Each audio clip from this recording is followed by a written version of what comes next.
Hello, in this C programming video, I am going to cover looping through arrays, so also known as traversing through arrays using loops. So as of now, in the previous tutorial, we created a two-dimensional array, and this can apply for one-dimensional, two-dimensional, three-dimensional, or any level of dimensions of arrays as you want. The principle is exactly the same. I'll go to two dimensions, but you can do it for one dimension as well. So why would you want to loop over an array instead of just accessing values like this? One of the things is this array is not that big. It's got 3 rows and 4 columns. Not that, hard to, do. Imagine. So let me delete all of this. First of all, I deal with this single dimension array. Imagine if I have an array called scores, for example, and by default it has 1,000. It has 1,000 elements in there.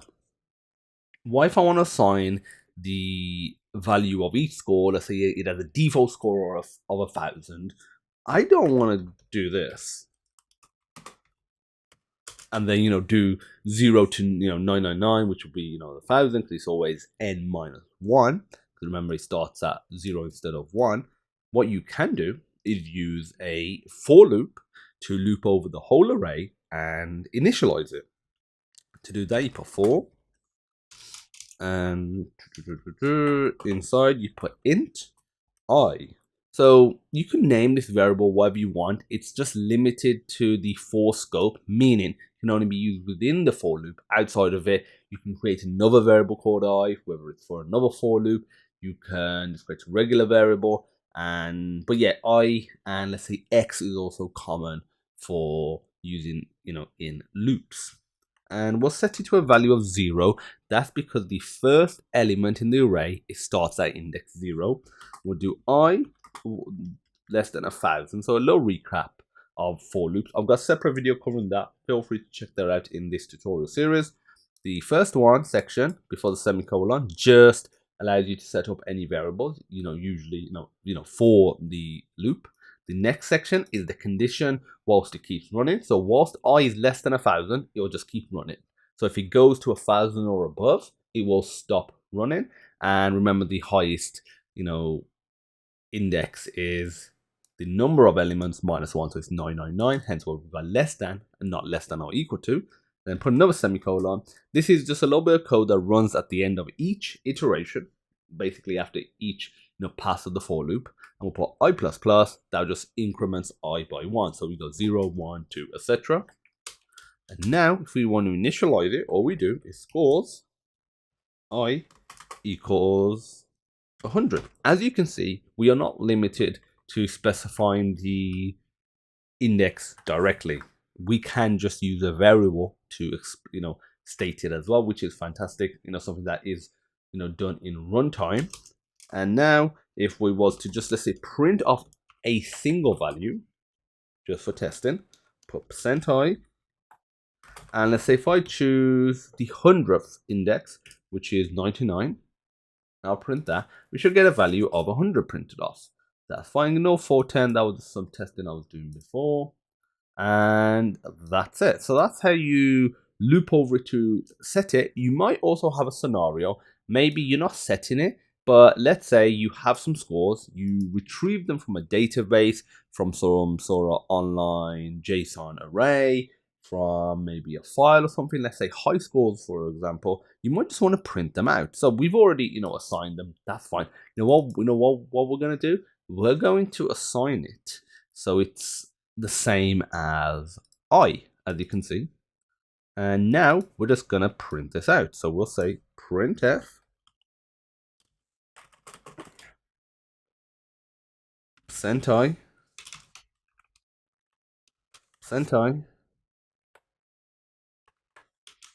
%i, and we'll literally just say scores I, and I'll actually add a new line character just because it'll be all on one line and it won't look very nice otherwise. So depending on how large the array is, might take a bit of time. So 0, let's style it a little bit. So I'm gonna say score, user. Let's say each one is a different user. So user and %i has a score of.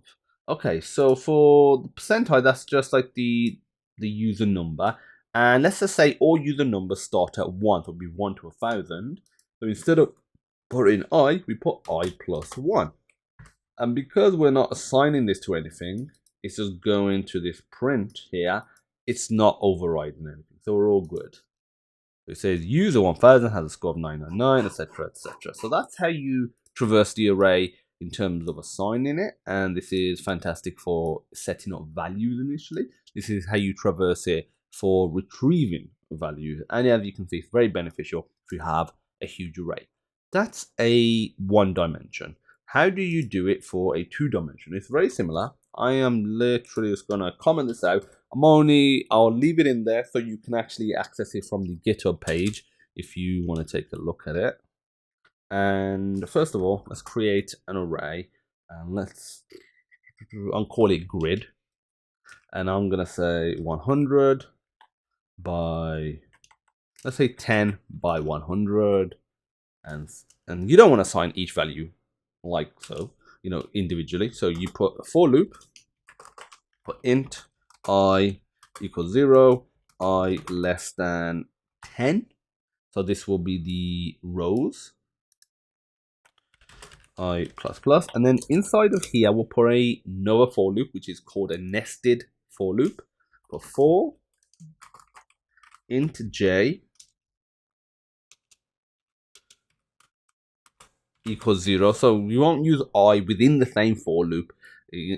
Within another loop, we'll use j. So I, j, k, l. That's the general format. You could use x, y, and z if you want to, but I and j are pretty common. And put j being less than 1,000 or 100, which is the number of columns. J plus plus. So what happens is it runs for each row. 0, 1, 2, 3, 4, 5, 6, 7, 8, 9. But for each row, before it finishes, it goes over each column. So from 0 to 99, and then it does the next, row, and then all the 100 columns, and the next row, and then the 100 columns. And here we can do whatever we want. We can literally just say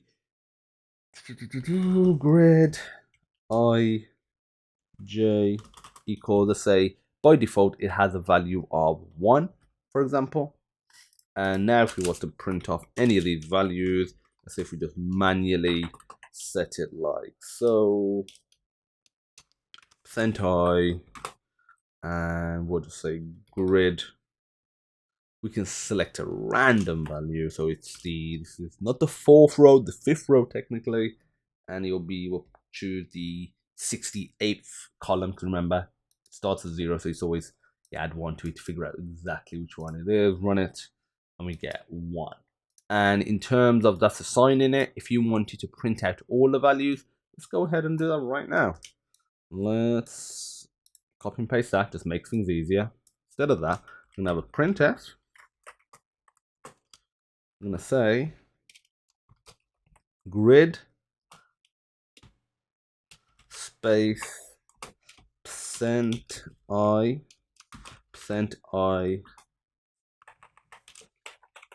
has the value %i. So for the 2% i's here, it'll be the row and the column. So we'll say I, j, and then it's just grid I and j. And finally, we need to put a \n so we can say we have an error somewhere. Forgot the semicolon.